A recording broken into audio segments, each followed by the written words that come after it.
That's fun, man. Hey, you know what? I like to laugh, man, but some things make me mad. Mike and Donny are mad.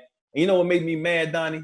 What? And I hate to call them, like you like to call, I don't like to call them names, whatever, man, but people like Candace Owens and Jason Whitlock, bro. Were they cool? Well, that's what you call them. I don't call them that, but like, you know what? I understand where you're coming from when it comes to that. Huh? Was they cool? And tell me what they was doing. Well, you know, Candace Owens, when she said the thing about George Floyd, that he wasn't a martyr, and basically he's no hero and all that stuff, and Dave Chappelle called her out. And then she came out with a tweet on Friday, basically said it's basically an honor to be part of Dave Chappelle's set. And unlike the people on the left, I have a sense of humor. Sometimes people like that just want to get attention. Yeah. And we shouldn't even actually give them any, I can't curse, some attention. But these people are reckless. So I don't like to call them Coonan or Uncle Toms, but they are reckless because what they become are the mouthpieces of some of these white people that are out there that are racist, that don't want to act like they're racist, but they'll use her and people like Jason Whitlock as a mouthpiece to say the things they really want to say and basically say, hey, he said it, so I can't be racist if I believe in what he or she said. What you think crazy? I want to hear what Mel have to say about this. First of all, Candace Owens, I don't trust anybody who consistently still gets a perm wrap. And that's strike one for her.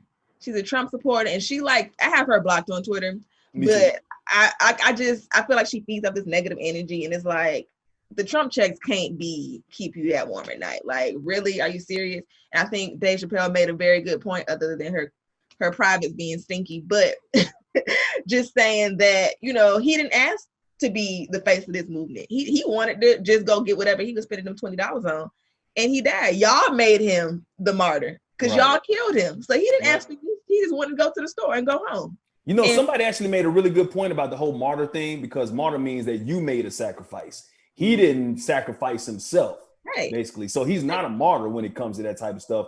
And somebody else said Candace Owens is actually sacrificing her self-esteem or whoever she is and her morals for something that other people believe in. And it's crazy how that works. But anyway, go ahead and finish your point. Sorry.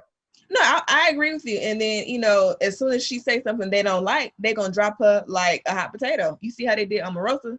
So they just get a flavor coon of the week who they going to support until they, you know, have their moment. I knew it's another coon black boy, like a younger black boy, I forgot his name, who would be in that same kind of circle. But she said something so wild that even he was like, hey, bro, you got chill. Like, you wildin'. Yeah, I forgot his name, but some black conservatives out there, man. It goes down. And he's like one of them young black conservatives, and just like, I don't know, was it Gianno Caldwell? It might have been Gianno Caldwell. I don't think that's his name. He has like a regular name, like Rashad or something. But I know him because he one time I went to FAMU, very big HBCU grad, whatever. But he had the nerve to put a FAMU hoodie on in one of his videos. He was like, none of that. Don't put that stuff on when you out here cooning. We don't play that down here. Oh wow, you know what I don't understand, Mike and Mel and Nick, is that all from our ancestors, all that we've been through. How can you switch up and just belittle our people? You know what I mean? I just don't understand that, man. I can never turn on my people because of my ancestor, my grandmother, my great-great-grandfather. I just couldn't turn on my people to make somebody else feel like, you know, feel wanted, or feel a part of that, feel a part of their culture. I just couldn't do that, man. It's just that's the ultimate cooning to me, man. And I don't see how black people, how they do that. I just don't, you know. I got a special invite for people like that. It's called the block party. You know what I'm saying? I just block them and they all in the party together. I got a block party DJ and they all just chilling in there because, you know, I was telling someone the other day, I'm driving down, I'm not driving down, but we going down Hollywood Boulevard, you know, and I'm seeing these expensive neighborhoods and I'm seeing Black Lives Matter on these houses and I'm seeing other races marching with us, right? I say that to say, then it hurts me to see people from my own race out here talking about all lives matter and they're putting dogs and cats and different stuff in the picture. Like, what's wrong with y'all? Do y'all know y'all history? So when you see people like that, you have to block them. Don't support them. Don't put any, don't give them any money. Don't give them any attention. No attention. Go to your, you know what I mean? People, I got 42 people during this quarantine. I had the time to look at that were my friends that I threw in the block party. You know what I mean? I got special block party music for them and everything, you know? And you like, what's wrong with you? Do you not know your history? Do you not know what your ancestors went through? But you know what I say, do you know what your ancestors go through? You know what they tell me? Well, I'm not really from Africa. And then that's when you know who you're dealing with at this point. So when you look at Candace Owens and Jason Willis, you look at these people, they're not of our culture. Those are the people that were like, oh, I want to be white. Those are those type of people. Those are the type of mindsets that they have. We got to start canceling them. We got to stop supporting them and giving them chances and be like, well, maybe they'll change. Once you can't, it's like Drew Brees. And I was telling it to somebody the other day. Once somebody says something racist and they apologize the next day, I'm sorry. Racism doesn't come out your heart overnight. You block them right away. Let's stop giving these chances. Let's stop giving them our money. Candace Owens, go to Barnes and Nobles and knock all her books off the shelf, man. Let her know, like, hey, man, you ain't getting none of these books. You ain't getting no money from these All Lives Matter books that you got. Not tolerating that, but you know there are a lot of. I call them coons, Mike, but they deserve to be called coons, man. You know, sometimes you deserve to be called a coon if you cooning, and you know we got to hold our people responsible. And like my man say, put them in the block party. So let's put them in the block party and surround them and whip on them a little bit. That's what I see needs to be done.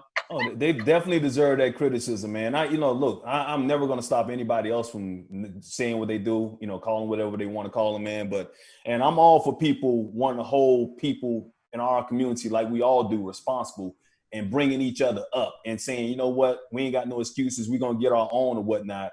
But when you out there and you saying there's no such thing as systemic racism or whatnot, it's not holding you down and white people aren't holding you down or their privilege isn't holding you down, you got a lack of knowledge or intelligence, or you're basically just saying things that they want you to say, they want to hear in order for you to sell out. So I will call you basically a sellout because you do want that attention. And that's why, like you said, Mel, Nick, I block them. I don't give them that attention. And once again, hopefully this is the last time I bring Candace Owens' names up.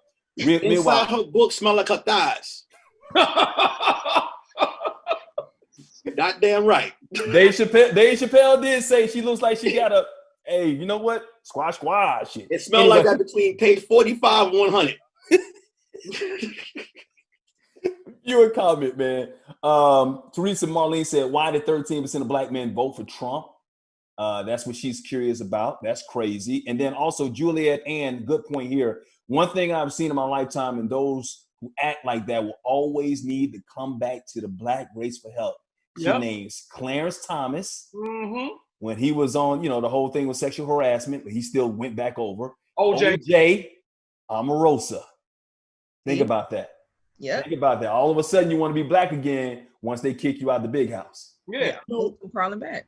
Hey, man, you know what's going on, man? It's like we got to do our research. It's a lot of things going on today that I guess a lot of black people are questioning. Like, for example, you have Joe Biden tell you if you don't vote for him, you're not black. Then you got a whole Democrat party coming out like they doing Black Panther 2. And it comes to the point where you start questioning a lot of stuff. But my answer to people is do your own research. Do your research on your Justice Department. Do your research on your judges.